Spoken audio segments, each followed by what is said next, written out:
మాదిరినండి, welcome to crazy recipes. ఇవాల్టి మన tasty recipe ఏంటంటే సమ్మర్ స్పెషల్ రెసిపీ అండి. వారానికి ఒక్కసారి ఇలా తిన్నా కానీ చక్కగా చలవ చేస్తుంది. ఇంకొక విషయం ఏంటంటే చిటికెలో మనం బ్రేక్ఫాస్ట్ని తయారు చేసేయచ్చు. దీంట్లోకి స్పెషల్గా చట్నీ కూడా రెడీ చేసుకోవాల్సిన పని లేదు. ఇవాళ మనం సగ్గుబియ్యం పెరుగు కలిపి బియ్యపిండి కాంబినేషన్లో ఇలాగా చెక్కల్ని తయారు చేసుకుందాము. దీనికోసమని ఇక్కడ నేను 2 కప్పుల బియ్యపిండిని తీసుకుంటున్నానండి. చాలా మంది బియ్యపిండి చల్లించుకునేటప్పుడు కింద పేపర్ వేసుకోనో లేదా డైరెక్ట్గా జల్లెడనే గిన్నెలోకి వేసి జల్లిస్తూ ఉంటారు. అప్పుడు చుట్టూతా అంతా కూడా పిండి పడిపోతుందండి. ఇలాగా గ్లాస్ని రివర్స్ చేసి ఒక్కసారి పిండి జల్లించండి, మీకు చక్కగా పిండి మొత్తం కూడా జల్లెడ పడుతుంది. ఇలాగా మనం జల్లించిన బియ్య పిండిలోకి చిన్న ముక్కలుగా తరిగిన ఒక ఉల్లిపాయ, అలాగే చిన్న ముక్కలుగా తరిగిన ఒక 3 నుంచి 4 పచ్చిమిరపకాయల్ని కూడా వేసుకుందాము. అలాగే ఇక్కడ నేను ముందుగా 1 కప్పు సగ్గుబియ్యాన్ని ఒక అరగంట ముందు నానపెట్టుకున్నానండి. సగ్గుబియ్యం అంతా కూడా చక్కగా ఇలా నానిపోతాయి. తర్వాత 1 కప్పు పెరుగును కూడా యాడ్ చేసుకుందాము. ఫ్రెష్ పెరుగైనా వేసుకోవచ్చు లేదా పుల్లటి పెరుగునైనా వేసుకోవచ్చు. అలాగే 1 స్పూను జీలకర్రని కూడా వేసుకుందాము.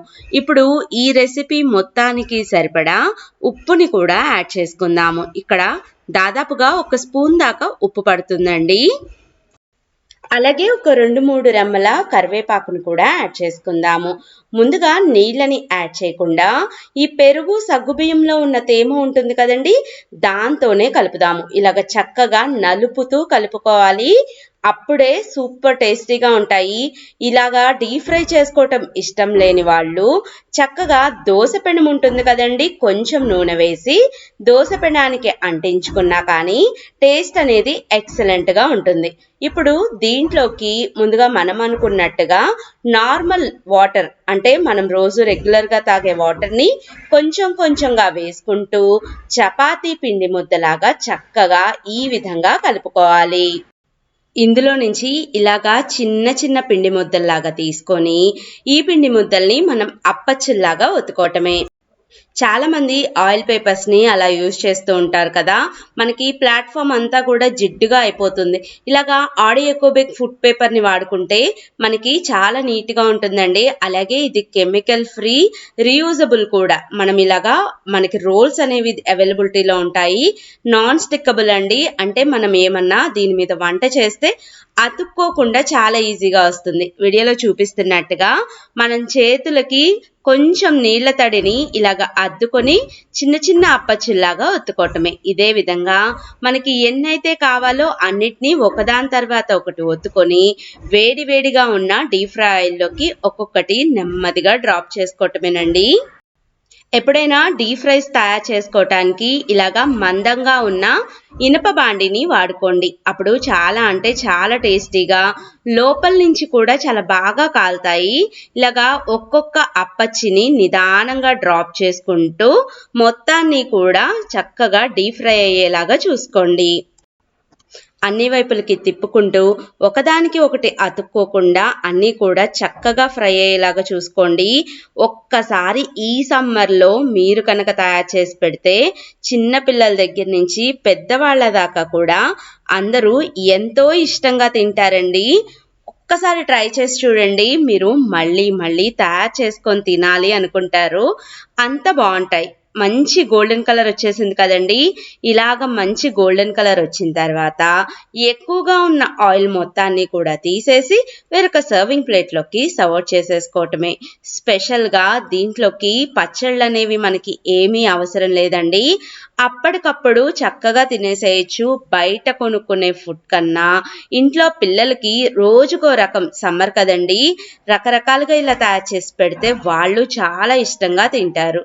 దీంట్లోకి టమోటా రోటి పచ్చడి కానీ లేదా ఊరగాయలతో కానీ లేదా ఆవకాయ పచ్చడితో కానీ తింటే అద్భుతంగా ఉంటుందండి. ఇంకొక విషయం చెప్పనా అండి, పెరుగు సగ్గుబియ్యం వేస్తే చాలా మంది పిండి నూనె తాగుతుందేమో అనుకుంటారు.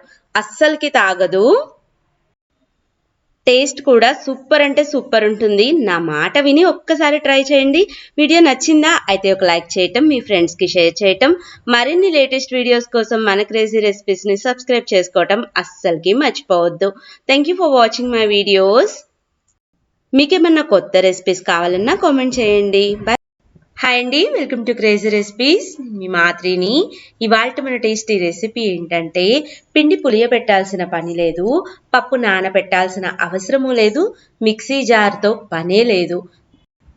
5 నిమిషాల్లో ఇన్స్టెంట్గా వేడి వేడిగా పునుగులు తయారు చేసుకోవచ్చండి. అది ఎలాగో అనుకుంటున్నారా? సేమియాతోటి. ముందుగా స్టవ్ మీద వెడల్పాటి గిన్నెను పెట్టుకోండి. గిన్నెలోకి ఇక్కడ నేను ఒక 1/4 వంతు దాకా నీళ్ళని యాడ్ చేసుకొని దాంట్లోకి 1 స్పూన్ నూనెను కూడా వేశాను. నీళ్ళన్నీ కూడా వీడియోలో చూపిస్తున్నట్టుగా చక్కగా మరిగిన తర్వాత మనం 1 కప్పు సేమియాని యాడ్ చేసుకోవాలి. అంటే ఇక్కడ నేను ఒక 100 గ్రాముల సేమియాని వేస్తున్నాను. సేమియా మొత్తం కూడా చక్కగా ఉడికేలాగా ఉడకనివ్వండి. ఉడికిందో లేదో ఒకసారి తీసి 2 నిమిషాల తర్వాత చెక్ చేసుకోండి. ఆల్రెడీ మనం నీళ్ళని మరగబెడుతున్నాం కాబట్టి సేమియా ఉడకటానికి ఎంతో టైం పట్టదు. ఇలా ఉడికిన సేమియా మొత్తాన్ని కూడా చక్కగా నీళ్ళన్నిటిని వడకట్టేసుకుందాము. ఒక 10 నిమిషాల పాటు దీని మొత్తాన్ని కూడా వదిలేసేయండి. పూర్తిగా చల్లారిపోతుంది. చల్లారిపోయిన ఈ సేమియా మిశ్రమంలోకి ఇప్పుడు మనం ఒక 2 స్పూన్ల బియ్యపిండిని యాడ్ చేసుకుందాము. బియ్యపిండి తడిదైనా పర్వాలేదు, లేదా పొడి బియ్యపిండి అయినా పర్వాలేదు. దీంట్లోకి 1/2 స్పూను ఉప్పును కూడా యాడ్ చేసుకుందాము. అలాగే ఒక 2 స్పూన్ల పుల్లటి పెరుగుని యాడ్ చేసుకోవాలి. ఈ పునుగుల్ని అప్పటికప్పుడు తయారు చేసుకుంటున్నాం కాబట్టి మనకి పిండి పులవదు కదా, అందుకని ఆ ప్లేస్లో పుల్లటి పెరుగుని వేసుకుంటున్నాము. అలాగే సన్నగా తరిగిన ఒక 2 ఉల్లిపాయలు కొన్ని ఎక్కువ వేసుకుంటేనే టేస్ట్ బాగుంటుందండి. అలాగే సన్నగా తరిగిన ఒక 3 నుంచి 4 పచ్చిమిరపకాయలని కూడా వేసుకుందాము. ముందుగా నీళ్ళని అస్సలకి వేయకుండా, ఎందుకంటే ఆల్రెడీ మనం సేమియా ఉడకపెట్టుకున్న దాంట్లో వాటర్ కంటెంట్ అనేది ఉంటుంది. అలాగే మనకి పెరుగులో కూడా తడి ఉంటుంది కాబట్టి దానితోనే పిండి మొత్తాన్ని కూడా కలపడానికి ట్రై చేయండి. మీకు మరీ గట్టిగా ఉంది అనుకుంటే అప్పుడు కొంచెం వాటర్ని యాడ్ చేసుకోండి. దీంతో మనం పునుగులనైనా వేసుకోవచ్చు, లేదా పకోడీలనైనా వేసుకోవచ్చు. రెండు కూడా సూపర్ టేస్టీగా ఉంటాయండి. ఇక్కడ నేను స్టవ్ మీద డీప్ ఫ్రైకి సరిపడా ఆయిల్ని పెట్టుకొని నూనె వేడి అయ్యాక ఇక్కడ నేను చిన్న చిన్న రౌండ్ బాల్స్ లాగా తయారు చేసుకొని ఒక్కొక్కటి నెమ్మదిగా నూనెలోకి డ్రాప్ చేసేసాను. ఇలా వేసిన తర్వాత మనం 2 నిమిషాల పాటు వీటిని అస్సలు కదపకూడదండి. ఒకదానికొకటి అతుక్కొని ఉంటాయి. 2 నిమిషాలు ఆగిన తర్వాత ఒకవైపు మనకి కాలినియి అనుకున్న తర్వాత రెండో వైపు కూడా తిప్పుకుంటూ ఇలాగా మంచి గోల్డెన్ కలర్ అయ్యేదాకా ఫ్రై చేసుకోవటమేనండి. చాలా అంటే చాలా సింపుల్గా టేస్టీగా మనం దీన్ని రెడీ చేసుకోవచ్చు. ఎవరన్నా అనుకోకుండా గెస్ట్లు వచ్చినా, అనుకోకుండా ఇంట్లో టిఫిన్కి పిండ్లు అయిపోయినా, సాయంత్రం పూట పిల్లలకి వేడివేడిగా స్నాక్స్ పెట్టాలన్నా ఈ సేమియా పునుగులు ఎక్సలెంట్గా ఉంటాయి. తప్పకుండా మీరు కూడా ఒక్కసారి ట్రై చేయండి. మీకు కూడా బాగా నచ్చుతాయి. వీటిలోకి మనకి సాంబార్ కారం కానీ లేదా ఏదన్నా ఊరగాయ పచ్చడితో తిన్నా అద్భుతంగా ఉంటుంది. ఆరోగ్యానికి ఎంతో మంచి చేసే మునగాకు పొడిని కూడా ఇప్పుడు మనం ఎలా తయారు చేసుకోవాలో చూద్దాం. రోజుకి 1 ముద్ద తిన్నా చాలండి, మనకి ఇమ్యూనిటీ అనేది బాగా పెరుగుతుంది. 100కి పైగా వచ్చే డిసీజెస్ అన్నిటినీ కూడా ఫైట్ చేస్తుంది. మునగాకు పొడి అండి, ఔషధాల గని అని చెప్పుకోవచ్చు. దీన్ని 5 నిమిషాల్లో తయారు చేసుకోవచ్చు. నెలకి పైగా నిల్వ పెట్టుకోవచ్చు. ఎలా తయారు చేసుకోవాలో, ఏమేమి ఇంగ్రీడియంట్స్ కావాలో చూద్దామా? ముందుగా వెడల్పాటి బాండీని తీసుకోండి. బాండీలోకి 1 స్పూను కన్నా ఇంకా కొంచెం తక్కువే ఆయిల్ని యాడ్ చేసుకోండి. నూనె చాలా తక్కువ పడుతుంది. ఇప్పుడు దీంట్లోకి ఇక్కడ నేను 1 కప్పు పచ్చిశనగపప్పుని యాడ్ చేస్తున్నాను. ఇవన్నీ కూడా లైట్గా సిమ్లో పెట్టుకొని అన్ని వైపులకి తిప్పుకుంటూ దూరగా వేయించుకోండి. హైలో పెట్టుకుంటే మనకి పప్పు వెంటనే మాడిపోతాయి, లోపల నుంచి పప్పు వేగదనమాట. అందుకని సిమ్లో పెట్టుకొని అన్ని వైపులకి తిప్పుకుంటూ వేయించుకుందాము. ఎప్పుడైతే మనం ఇలాంటి పొడులు చేసుకునేటప్పుడు పప్పుల్ని ఎంతైతే బాగా వేయిస్తామో రుచి కూడా అంత బాగా వస్తుందండి. చూడండి, మనకి 3/4 వంతుకు పైగా వేగిపోయినాయి.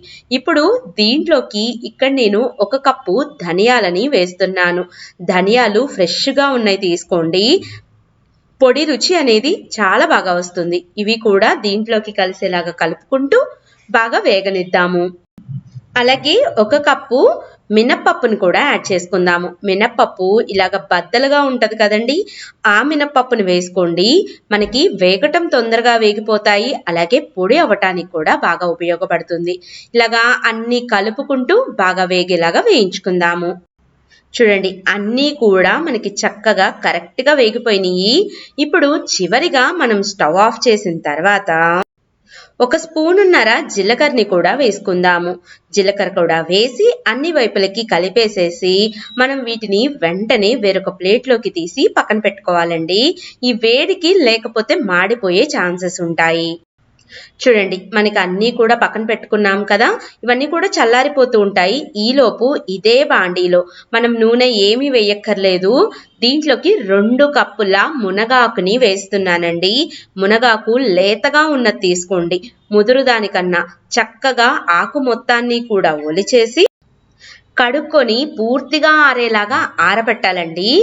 ఆరబెట్టిన తర్వాత వీడియోలో చూపిస్తున్నట్టుగా అన్ని వైపులకి తిప్పుకుంటూ ఆకు మొత్తం కూడా మనం చేత్తో పట్టుకుంటే పొడిగా అయిపోవాలి. అంత రోస్ట్గా ఫ్రై చేసుకుందాము. చూడండి, అంతా కూడా ఎంత బాగా అయితే వేగుతుందో అంత ఎక్కువ కాలం మనకి నిల్వ ఉంటుందండి. పొడి అవ్వటానికి కూడా ఈజీగా పౌడర్ అవుతుంది. ఇది వేయిద్దాము. అలాగే పొడి మొత్తానికి సరిపడా ఒక 20 ఎండుమిరపకాయల దాకా తీసుకుంటున్నాను. ఇక్కడ నా ఎండుమిరపకాయలు అయితే అంత కారం లేదండి, అందుకని నేను 20 తీసుకుంటున్నాను. మీరు కొంచెం కారం ఉన్న కాయలైతే తగ్గించి తీసుకోండి. వీటిని కూడా జస్ట్ ఉత్త ప్యాన్లోనే దోరగా వేగేలాగా వేయించుకోండి. ఇక్కడ మనం ఎలాంటి నూనె కూడా ఎక్కువ వాడలేదండి. అన్నిటినీ కూడా వేయించుకొని పూర్తిగా చల్లారేలాగా ఓ పక్కన పెట్టుకున్నాము. వీటన్నిటినీ కూడా ఇప్పుడు పొడిగా ఉన్న మిక్సీ జార్లోకి వేసుకుందాము. ఇలాగా పొడిగా ఉన్న జార్లోకి వేసుకొని మెత్తటి పౌడర్ లాగా తయారు చేసుకుందాము. ఇదివరకైతే మా అమ్మమ్మల కాలంలో వీటన్నిటినీ కూడా చక్కగా రోటిలో వేసి దంచేవాళ్ళండి. అలాగే దీని మొత్తానికి సరిపడా 1 స్పూను కళ్ళుప్పుని వేసుకుందాము. అలాగే ఒక 2-3 రెమ్మల చింతపండును కూడా వేసుకొని ఇదంతా కూడా మెత్తటి పొడి అయ్యేలాగా చూసుకుందాము. అంతేనండి, సూపర్ టేస్టీగా ఉండే మునగాకు పొడి మనకి తయారైపోయింది. రోజు వేడివేడి అన్నంలో మొదటి ముద్ద ఒక ముద్ద తింటే కొంచెం నెయ్యి వేసుకొని అద్భుతంగా ఉంటుంది. తప్పకుండా మీరు కూడా ట్రై చేసి ఎలా కుదిరిందో చిన్న కామెంట్ చేయటం అస్సలకి మర్చిపోవద్దు. ఛానల్ని సబ్స్క్రైబ్ చేసుకోండి. Thank you. Bye bye.